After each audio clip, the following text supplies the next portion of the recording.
Moving out of state can be a fun new adventure, but it also can be pretty overwhelming. Today I'm going to share some tips to hopefully make it a little bit easier for you.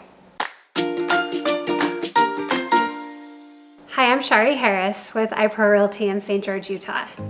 Now the first thing we're going to talk about is doing your research. Some people will pick a totally different state to move to and they don't research cost of living, so they've got a new job and it looks like it pays great, but then they realize that rent or buying a home or food, all that cost a lot more, so they actually are worse off than they had been before.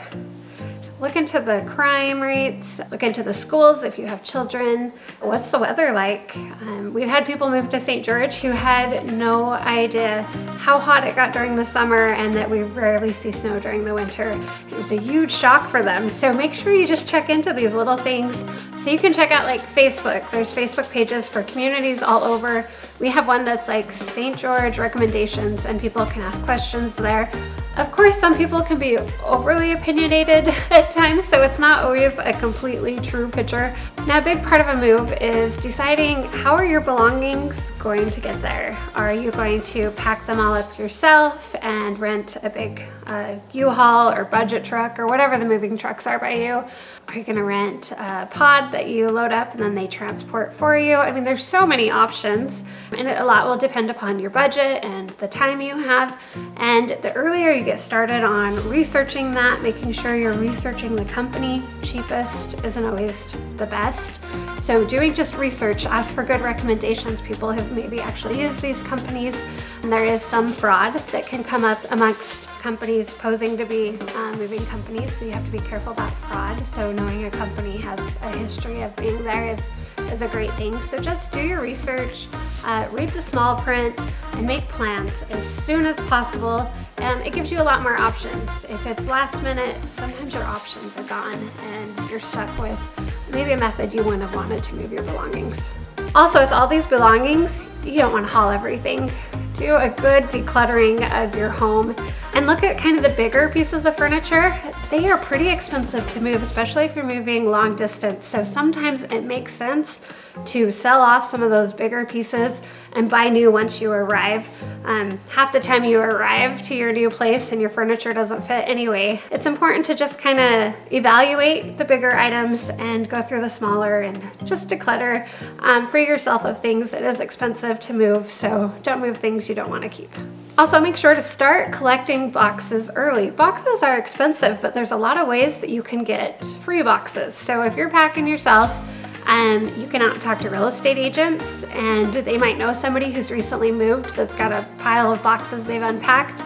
You can put it on social media. I know on Facebook, when I was moving, I would just post, anybody have boxes, and would often get them that way, or the Facebook Marketplace. And so just start gathering those boxes, get them from the grocery store, and start packing. Another tip, if possible, is to take care of your medical stuff before you move. If there's, any wellness checkups your kids need, or physical examinations for sports they play, dentist visits, whatever it may be, getting those done so that when you get to your new home, it's not like an emergency to go find a new doctor and dentist and everything. So I'd recommend start doing your research and find a good doctor before you arrive, and possibly even schedule those appointments, because sometimes the doctor you want could be months out. So get those scheduled so that you can make sure that you are well taken care of. So there are a couple things that can happen that can end up making you homeless. So first is making sure that you make travel arrangements for yourself. Sometimes we get so caught up on getting all our stuff moved that we forget to make arrangements for our flights, or if we're driving, for hotels along the way if it's a multi-day drive. So making sure that you've taken care of all of the arrangements to get you and your family there. Another thing is, if you are like selling your home in one state and buying in another state, you need to give yourself some wiggle room between closings, and make sure that you have your home, because things can happen that delay things, and you don't want to find that you have to be out of your home, all of your stuff loaded up, yet you're not able to close on the other one yet. It can be super stressful. So giving yourself some wiggle room there, staying in touch with your agents, also just the lenders, And giving your space is a big thing to making it a little bit easier on your stress levels when you're moving.